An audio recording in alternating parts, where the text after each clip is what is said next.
Well, the Russian president, Vladimir Putin, made a surprise visit to Mariupol late Saturday night. That's inside Ukraine.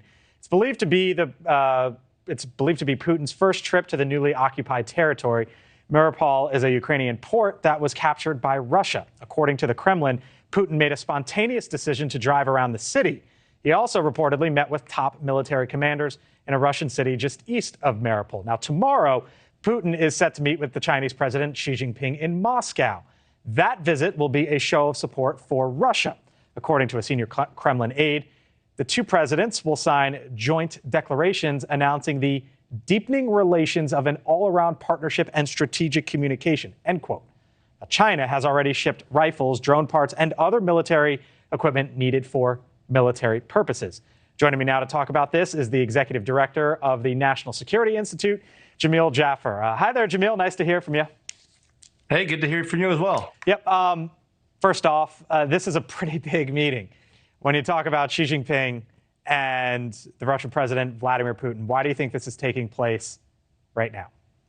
Well, obviously, before the conflict began, the Chinese president and Vladimir Putin got together and announced their no limits partnership. That has expanded, as you described, over the last year during this war in Ukraine.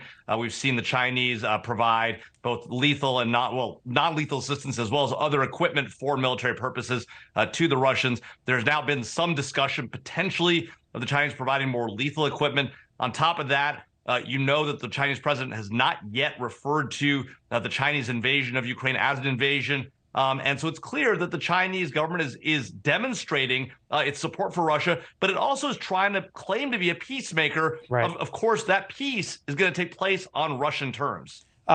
You talk about them trying to be a peacemaker. If we can cue up what John Kirby from the National Security Council said earlier this week. Here was John Kirby saying what the White House essentially believes is China's game plan. Watch.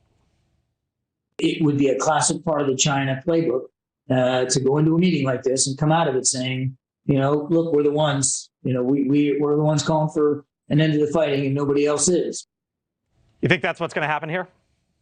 I mean, I think there's no doubt the Chinese will say that. Whether that's true or not is a whole different matter, right? Right. The Chinese may call for an end to the fighting on Russian terms. That is not an end to the fighting. Russia has invaded Ukraine, taking their sovereign territory as they did in 2014.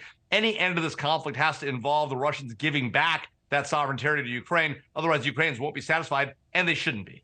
We were talking to another guest earlier in the show who was making the argument that what China wants to do long term is basically make Russia sort of beholden to China for all sorts of things, and this is just part of a long-term strategy. Is that what's at play here too? I think there's no doubt about that. Now, the Russians are going to try to avoid that situation. They're going to try and make it a partnership of equals. But the reality is that China is on the rise, Russia is on the decline, and China sees Russia as a key part of an alliance against the West. They also see North Korea, their neighbor, as part of the irritants against the West that they can utilize as a cat's paw. And of course, Iran is now in the mix as well, supplying Russia with drones and the like. So we're seeing a budding alliance of bad actor nation states coming up against the United States. And unfortunately, our allies in Europe and in the Indo-Pacific aren't really prepared for this conflict. And we're teeing up for it. We need our allies alongside us, and we need to bring them along with us. Monday through Wednesday, going to be a fascinating thing to see Chinese President Xi Jinping, the Russian President Vladimir Putin together inside Russia. Jamil Jaffer, thanks for joining us tonight. Thanks for having me. Of course. Thank you for watching. Go to newsnationnow.com to find News Nation on your television provider. And don't forget to click the red subscribe button below to get more of News Nation's fact-driven, unbiased coverage.